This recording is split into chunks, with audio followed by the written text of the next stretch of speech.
চলো তোমাদের সাথে একটা ব্লগ শেয়ার করি। এই বিকেলে দেখো পাখিগুলো সারাদিন খেতে আসে, বিকেলে সন্ধে হয়ে যাচ্ছে তাই একটু খেতে দিলাম। ওরা কয়জন এসছে খাচ্ছে, তো খেতে খেতে দেখি চলো ওরা সকালবেলায় ওদের খেতে দেওয়া হয় সারাদিনে 3-4 বার। আমার বাগানটা দেখবি চলো কেমন হয়েছে তোমাদের দেখাই। প্রতি বছরই আমি বাগান করি, দেখো শুধু মাটি দেখা যাচ্ছে, মাটি দেখা যাচ্ছে, কয়দিন পরে এইগুলো সবুজ হয়ে ভর্তি হয়ে যাবে।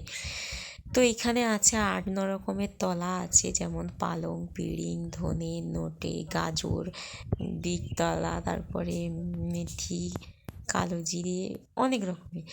তারপরে আমার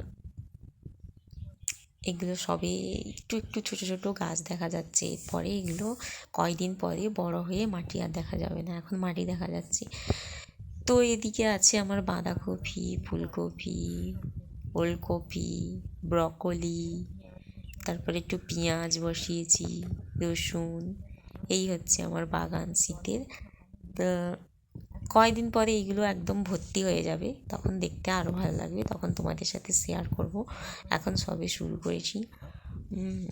এগুলো একটু পরেই জল দেবো, এখন জল দেওয়া হয়নি, বিকেলে তো একটু জল দেবো।